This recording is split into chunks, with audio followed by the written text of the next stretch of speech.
All right. Okay, let's see. Oop, I hope there's chalk because I forgot my chalk. Yes, there is chalk. Okay, 1, 2, 3, 4, 5, 6, 7. 1, 2, 3, 4. Yeah, okay. All right.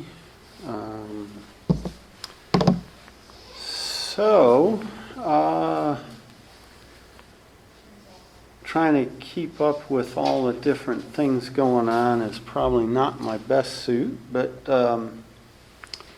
I believe on, let's see, Module 6, at least in this class, I had opened up the discussion board. It might have taken somebody's email for me to do that, but at least that was open. Now, I did realize that at some point that the instructional content that I thought got copied did not, but there's video there now to go along with class, and so quite a few of them. I asked another class about actually embedding the video versus just putting the link to YouTube, and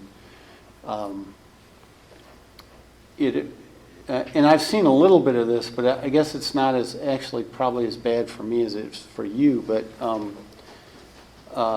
I guess it loads pretty slowly when there's embedded video, so, or can anyway, if there's too many of them. And so I've gone to just doing the link to YouTube there. And also it doesn't take up as much room as you scroll down too. But you know, there's that instructional content. Now, I could have copied some of it over to the quiz area or something like that, but I thought, well, that's sort of silly. I mean, it's there, so but looking at the instructional content definitely will help you with the quiz. So, you know, everything's there for Module 6. We'll talk a little bit about the project because that was late coming up. I didn't get that up there till yesterday at some point. So, but I don't think it's going to take you that long. It really, there's not a lot to talk about. It's a pretty straightforward question. I just want you to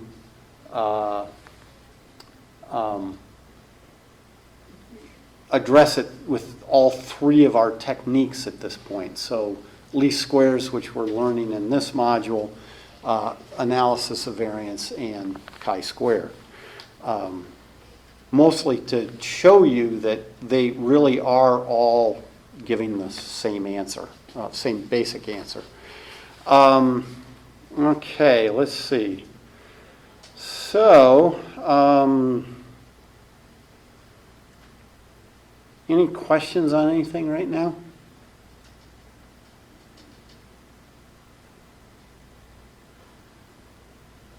Looks like a definite no.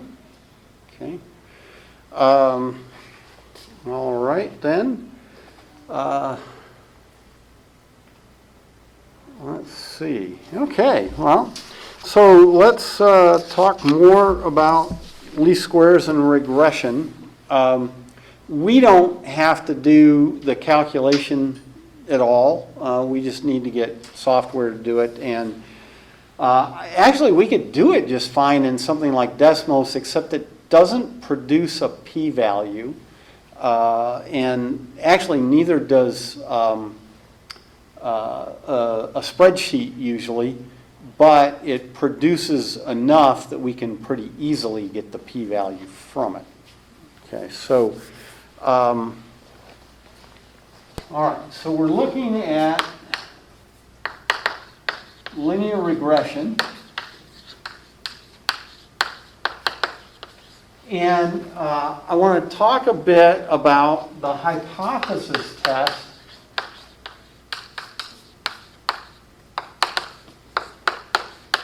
test versus the modeling. Whoops. I need to switch over here. Okay. So, linear regression, I want to talk about the hypothesis test versus modeling. And because they are different. There are plenty of people, myself included, who use linear regression to find models and then to look at how well the model is fit, the data are fit with that model. So, that's a really typical thing. And actually, when I'm doing that, I'm not necessarily interested at all in the hypothesis testing aspect. Okay, so there's a difference here. This is, again, in some ways, linear regression is terribly inflexible because all it really does is it looks at linearity and nothing else. But because of the mathematics that we can do to transform things to make them seem linear, it ends up being a very, very widely used technique.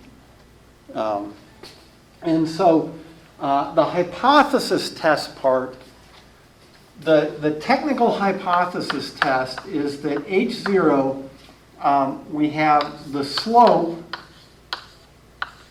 of the regression line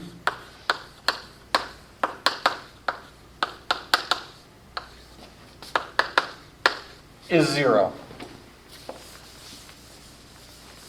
I'm not trying to take the joy out of the room, but kind of hard to see with that there. So H0, the slope of the regression line is 0. And again, when you think about data and fitting some sort of straight line to the data, if we have a sort of a data cloud that has no real shape to it, anything like that other than like it's just a big blob, then yeah, probably that being 0 makes sense for independent variables. So again, H0 for these two variable things that we do, H0 is always independence. Okay, the two variables are independent. And then HA, well, the slope is not equal to 0.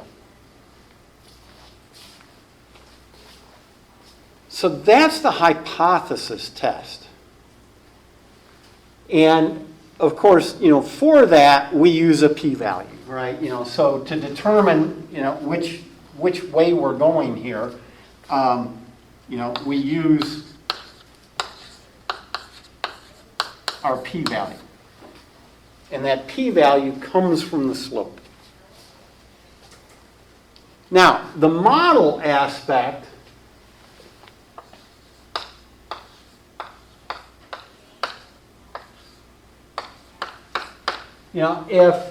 if I see some data, I may want to say, well, what is the trend of that data? I want to use it in some other mathematics and so forth. So I want to come up with that model. Well, from the modeling aspect, when I get this model, I'd like to know how well the model fits the data. So here it looks pretty good, but I could have some data that look kind of like this, and maybe I've got a line that goes like that, but as I sort of look at the data and the line, I think, well, you know, the line doesn't really fit that data that well. Now, it's possible this could have a smaller p-value than that. Okay, so now, in both cases, I'm pretty sure the p-values for these, depending on what the actual, what am I thinking, scale is, probably, although this only has 4 points, so we'll see very quickly that, yeah, that could be a problem. But again, more data usually means helps you toward a smaller p-value. But yeah, this could have the smaller p-value. So in other words, from the hypothesis point of view, we could be more certain that this slope is not 0 here than up here. Okay, even though from a modeling aspect, I like this model, this straight line model for these data much better than I like this straight line model for the bottom data. Okay, so there's the aspect of, do I think the data are dependent or independent? And then there's the aspect of just I'm trying to explain the data through a model, and how good is that? Now, this model aspect, what we often talk about is either R or R squared. And that's our number for the model. And so with R, that's a number between -1 and 1, and it's the correlation coefficient.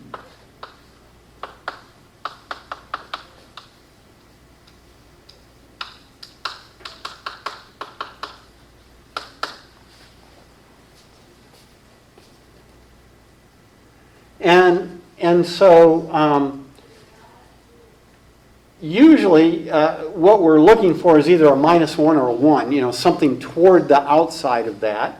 Now, we can see that a little better, why you'd want -1 or 1 with R squared. You know, so if you square that number, because that's all R squared is, it's just the square of the correlation coefficient. So R squared is going to be between 0 and 1. And R squared, actually what that tells me is it is the percentage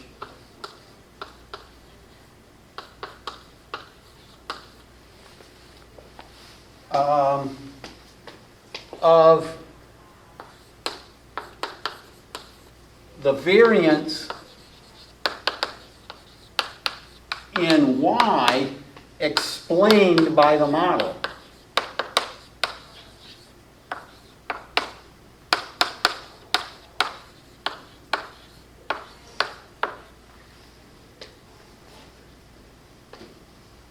Okay, so R squared, that is a very important number in the modeling aspect.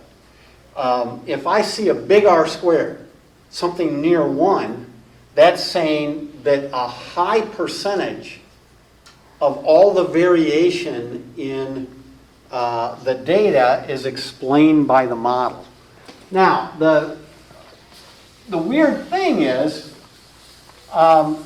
depending on the situation, you might be really happy with like even 40% or something like that as far as your, well, maybe even much lower as far as your hypothesis test.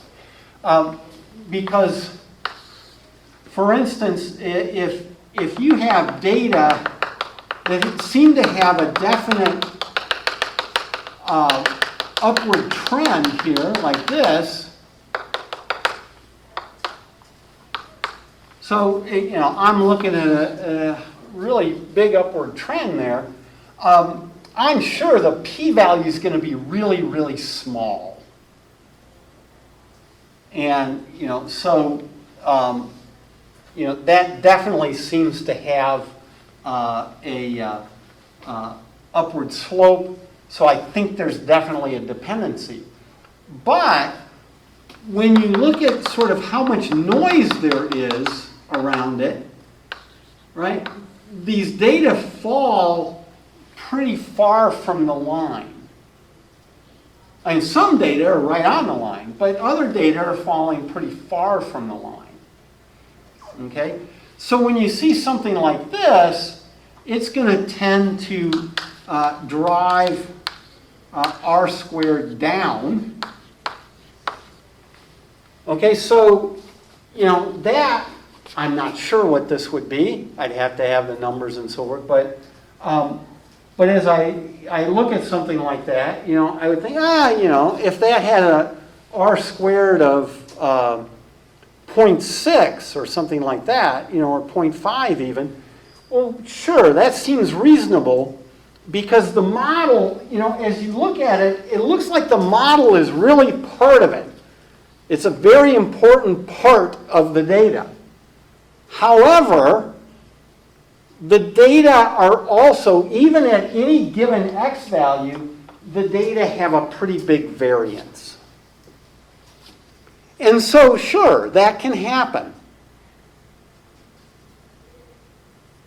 Okay, you know, some of you are athletes, and you know, if you've ever done timed events, right, you can imagine training for, say, something in track, and now this is sort of going the wrong way for time, so we'll go with speed, right? You know, so as you train over time, your speed could really increase, but it could be that on any given day, you actually have a pretty big variance of what you might run. Sure, some people do. Actually, I tend to. Well, not anymore. I run so slowly you can't really talk about a variance. But but generally speaking, yeah, you know, I have days where if I jump in the pool and swim or something, it just feels great and I go really fast. And then I have other days where I thought it was going to go well, and I jump in the pool and I feel like I'm going to drown or something. And you know, so I have a pretty big variance, even if I were to train and get faster on any given day, you may see it or not see it. Okay, so you could have data like that. Well, in that case, you know, because it's so varied, the r squared is going to go low. But the p-value might also still be really small. And again, a small p-value is a great thing, usually.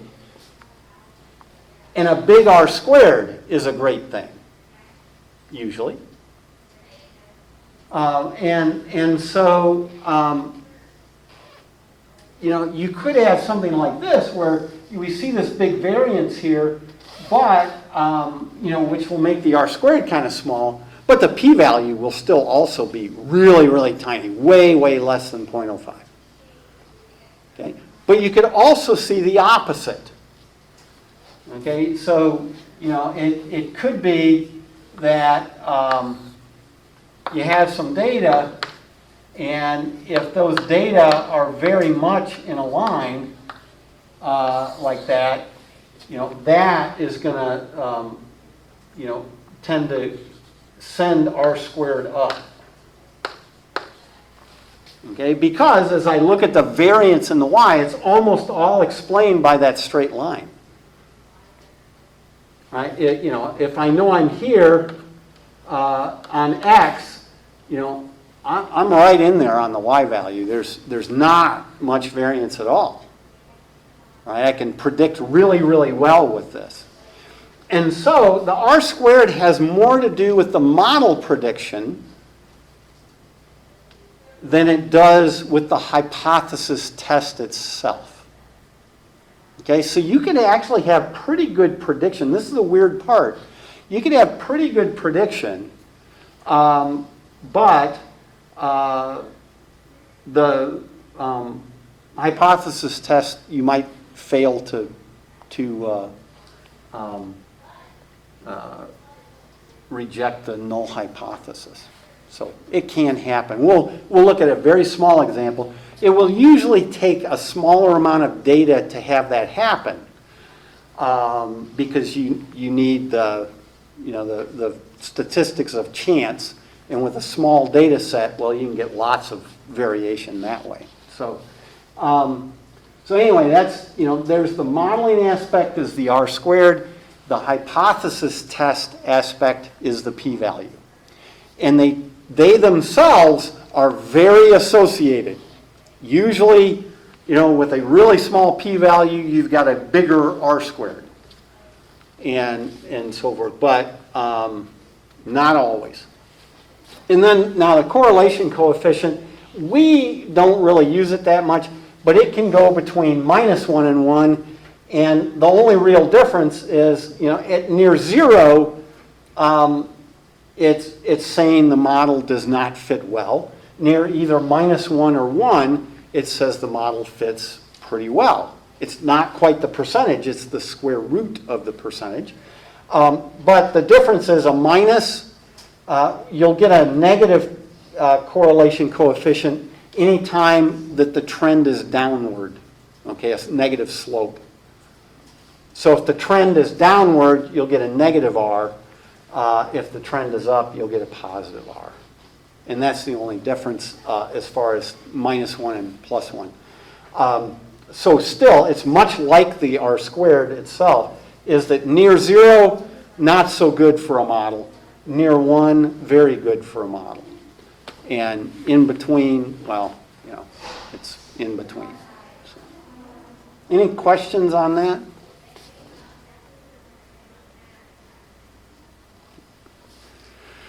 Okay, so let's look at, so in your project, you make this template. Now, template might be an overstatement, but it helps me fill stuff in, and I don't have to quite fill everything in. But the problem I found with the linest command or linest command is that it doesn't like spaces, and it's not easy to trick it to not realize there are spaces. So pretty much you have to re-enter it every time you have a different amount of data. So you can put this much there, right, and put your data in for your X and your Y, but pretty much you always have to fill in the rest. And so, those are all labels to help me know what's going on. And I can probably make it even just a little bit bigger. We're going to mostly care about that cell where our slope is, this cell where the standard error of the slope is. Okay, so the slope is basically our data term, our statistic that way. And then we've got a standard error. And since our hypothesis is that the slope is 0, well, then we'll just take our slope divided by the standard error to look up our p-value. And so we'll want those. The R squared from the model aspect, that's nice to know. We aren't worried about it near as much in this chapter. Next chapter, we'll use R squared a lot. And then now the intercept, so there's the value, and it's also going to have a standard error, the intercept. We aren't so worried about the intercept. From the hypothesis test point of view, we care about the slope. And we will need these degrees of freedom down here. So those are the things we care about, and I've already got those in. So in the project it says, well, you need to take the coefficient and divide by the standard error. You need the absolute value on that because when the spreadsheet looks up the t, it expects a positive number. So you use an absolute value. You don't really need to have the confidence interval or the confidence 0.05 there, the alpha. But I happen to have it there for some reason. I think I had it for something else. That's not a bad reminder. And then here, this is showing how you get the t-value, the p-value. It's the t-distribution. You need to tell it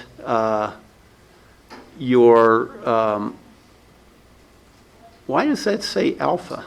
I don't know why that says alpha. I'm going to change that.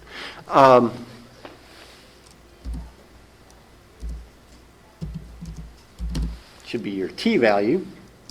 And then your degrees of freedom and two tails.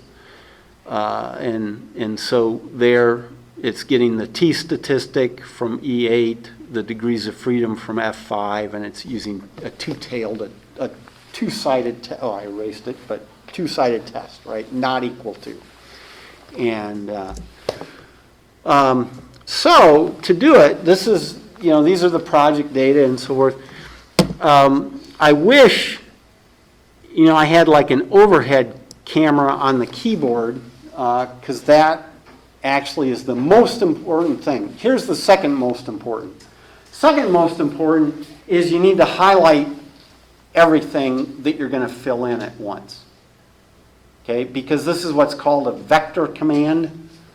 And with vector commands, you have to highlight every cell that it goes into.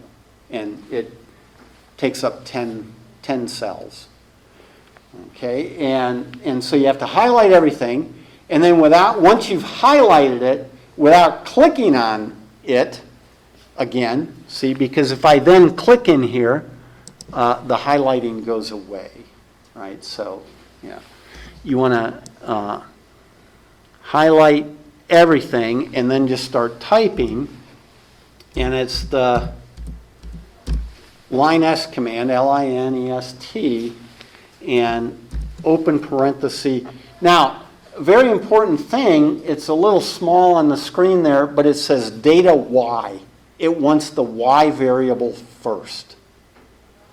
And so I come over here and I highlight the y variables, B2 through B11, then a comma, and now it wants the x variables. So I do that. And so far, it really doesn't take much. I mean, you'd expect it needs the x and y data, but just the weird part is it asks for the y variables first, even though usually you're going to have it x and then y in your columns. And then a comma. Now, we do want it to have a y-intercept, so we put a 1. It just tells it to have a y-intercept. And then we put another 1 to tell it to fill in all 10 blocks. If you only wanted the slope and the y-intercept and didn't want to know anything else, you could leave off the 2 1s at the end. But we want all the information so we can get a p-value. And so I close that. So the second most important, make sure you've got all 10 cells highlighted. You'll figure that out really fast if you do it and you didn't get numbers in all 10. Now, the most important thing, though, is once you've typed this, because it's a vector command, because it's filling in more than one cell at a time, most spreadsheets want you to be really sure you want to do this. I guess that's the best I can come up with, is they want you to be really sure you want to do this.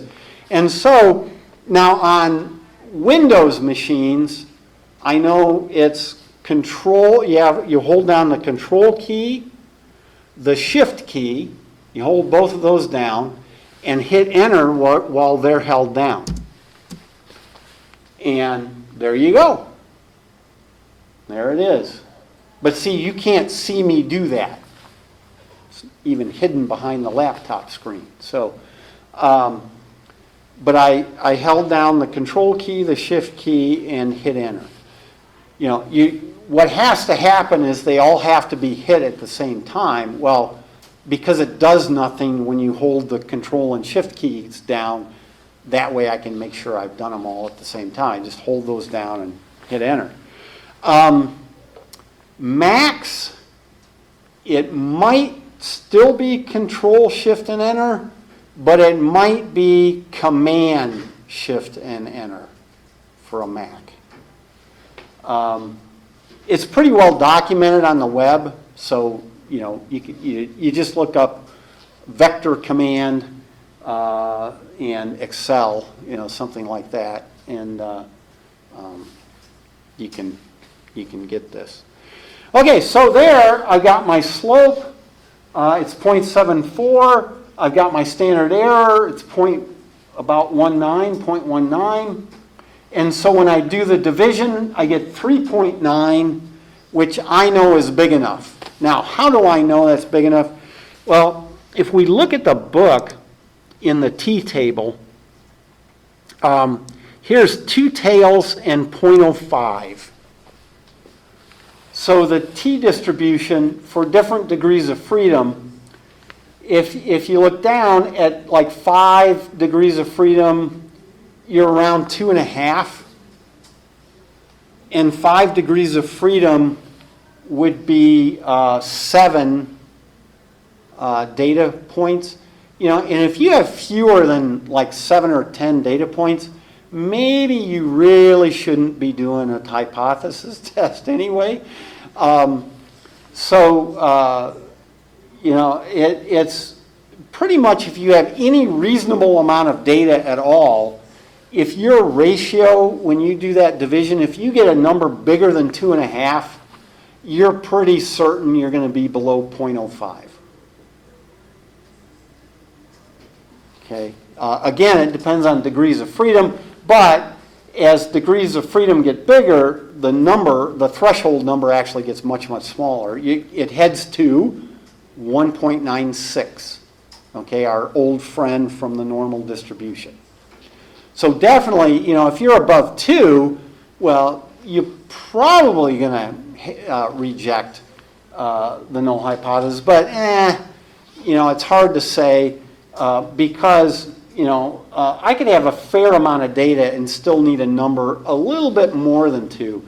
But definitely by the time I get to 2.5, looking at that column on the t-distribution, I'm pretty darn certain that unless I have way too few of data, I'm going to get a p-value that's below 0.05. And so when we go back here, you see there's our 3.9, and the p-value is well below 0.05. It's down at 0.004. Okay, so it's pretty small for that test data. Okay, so that's the test data. But now, just to show you the r-squared p-value thing, I can actually, let's see if I remember right. I think it's 1, 2, 3, 4, maybe. I may have to, oops, undo that. I may have to play around with it a little bit because now that I think about it. Now notice, see, it's got an error because I've got some data missing. Now, even when I highlight this and I make them the same size, it still says an error. That's the problem. If there are any spaces in there, it doesn't work. So it's looking at, you know, all the way down to line 11. There's not data all the way to 11, so it gave me an error.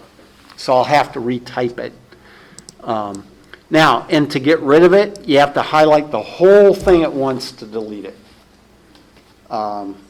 After I put in another one, I'll show you what happens if you don't try to do that.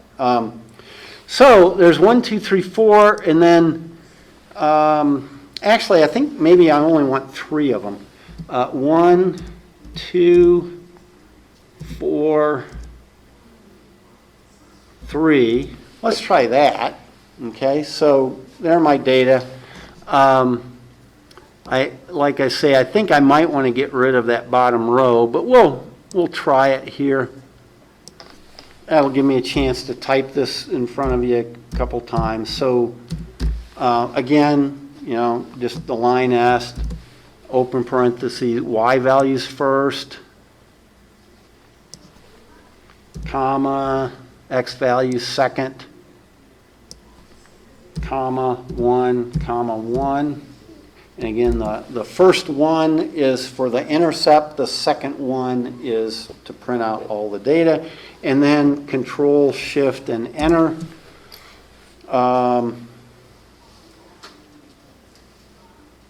Yeah, so I think I want to redo this. Now, what you can see is it does have a reasonable, actually, R-squared. A 0.64 for an R-squared is okay. That's not bad. But the p-value is 0.2. Okay? So, not so great. But now let me show you what happens if you try to get rid of something. So suppose I click here and maybe I start typing. Right? It says you cannot change only part of an array or a vector command. So that block is all together. And I say, okay. Now, what can happen is you can kind of get yourself stuck in there where you say, okay, and then, but because you've deleted something, right? So I think if I click up here, maybe, and try to backspace, no, that doesn't work on this one. It might do that on Excel. But I've definitely gotten where, it just keeps coming up with that error. And it's like, oh, how do I get out of that? And so let me bring the error back up if I can.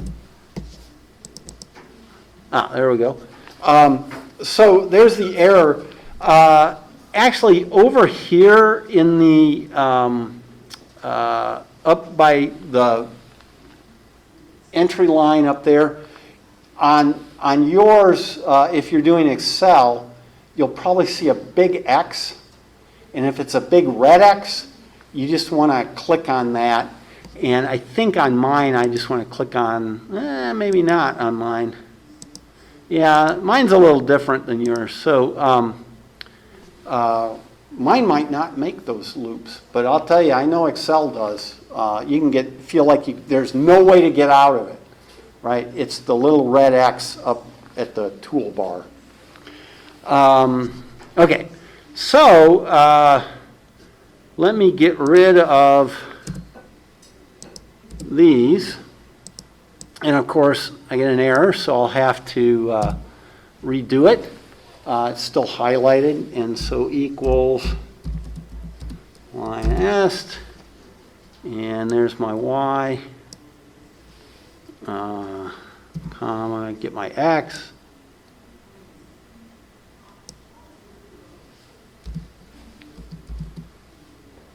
And I think, I didn't do Control Shift.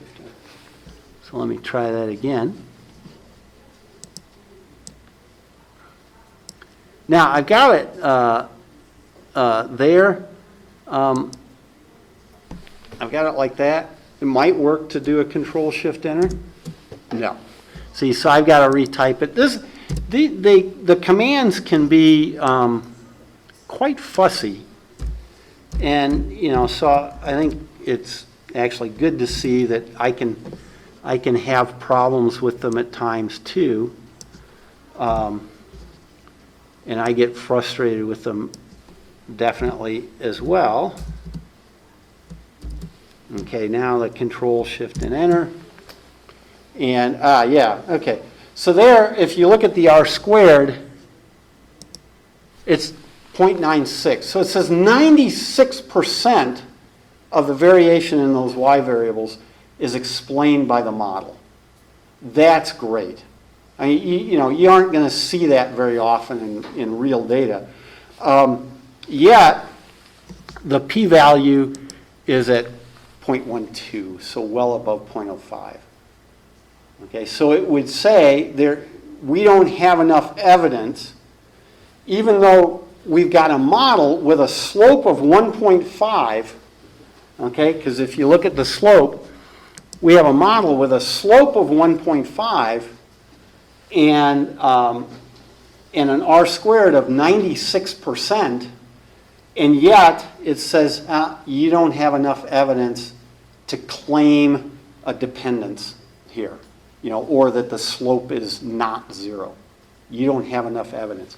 And so, the R squared and the p-value, even though they tend to go together pretty well, I mean, if you've got a good R squared, you've probably got a small p-value.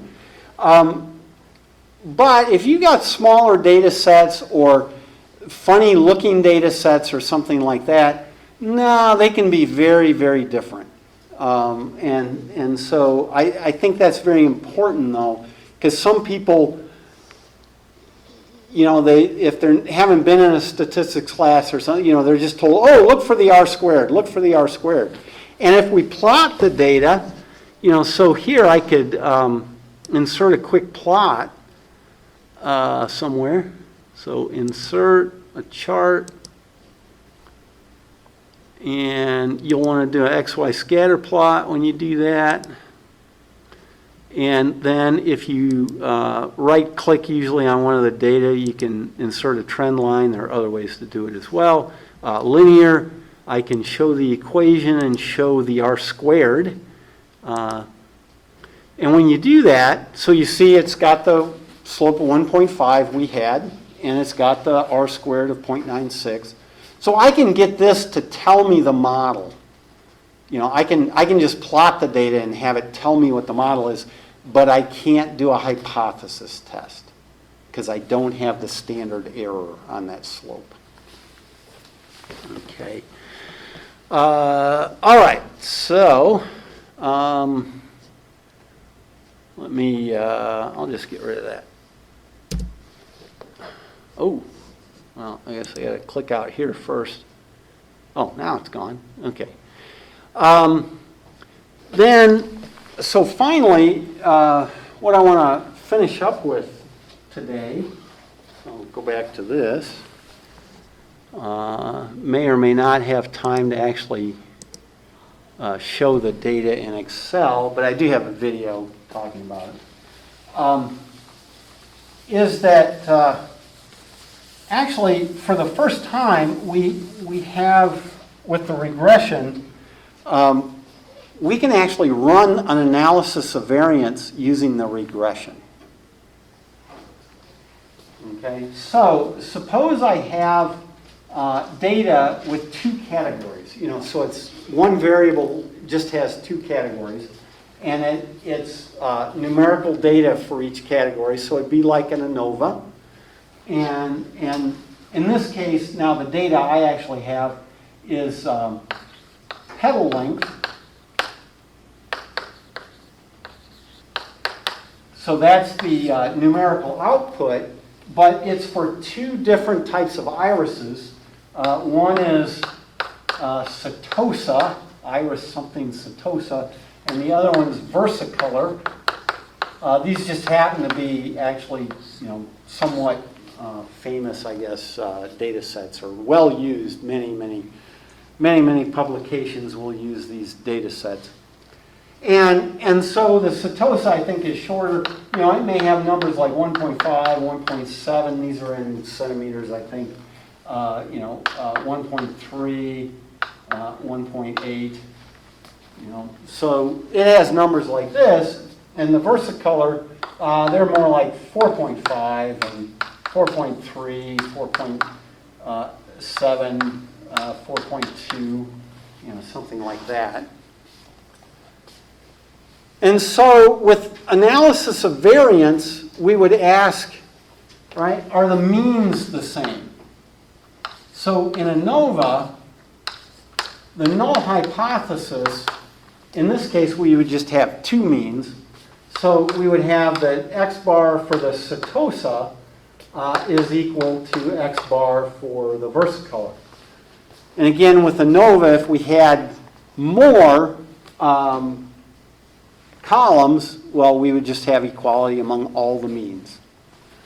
And then HA is, well, at least one's different. Now, in this case, since there are only two, for at least one to be different, they're not equal.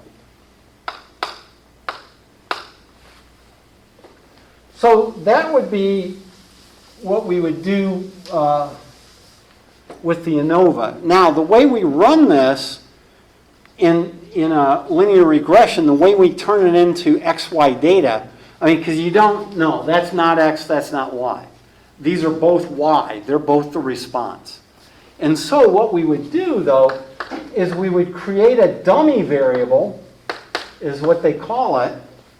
And in this case of just two categories, the way we create the dummy variable is we'll pick one of them, and we can pick setosa, and make it 0 for its x value. So there's that, and here's petal length. And so this would be 1.5, 1.7, 1.3, 1.8. And then we make the other ones 1 for their x value. And 4.5, 4.3, 4.7, 4.2. And what happens when you do this is really quite amazing. So, so with regression, what happens is that A, the intercept, okay, in this case, you take your base case, right, the zeros. A, the intercept, the y-intercept for our model, is just equal to the average of the setosa values.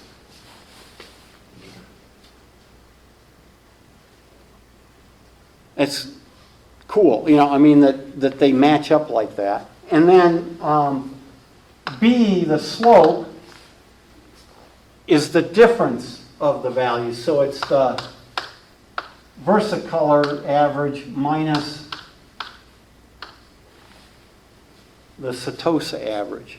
And then remember the null hypothesis, right? H0 is that B is equal to 0.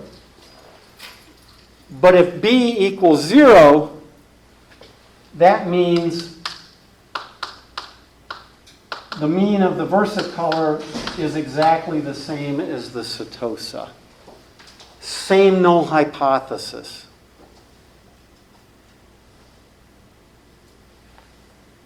See, that's exciting to me. Well, probably not so exciting to you, but that's exciting to me. Because here we've got these two seemingly very different things, very different tests, but they end up having the same hypothesis. And so the alternate, again, is, well, B is not equal to 0. Well, that's the same thing here as saying that those two means are not the same. So it's just like the ANOVA. And actually, you get exactly the same p-value.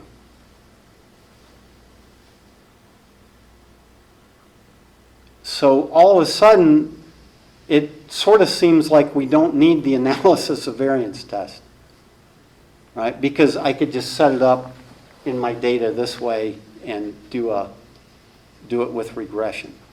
But so now we won't learn till next chapter what you do if you have more than two categories. I'll give a slight spoiler. The answer is not to go 0, 1, 2. Okay, so if you had three categories, you don't go 0, 1, 2. That doesn't work. But you know, for now, we can do it with two categories. We can add a single dummy variable with values of 0 and 1. And again, it doesn't really matter which category I pick for 0, which one I pick for 1. But this is what's going to happen. Whatever I pick for 0, that mean is the intercept, and then the difference of their means is the slope. And so the null and alternative hypotheses turn out to be exactly the same thing under this situation. Okay. And that is what we have time for today. If you have any questions on, getting the project done, just shoot me a line.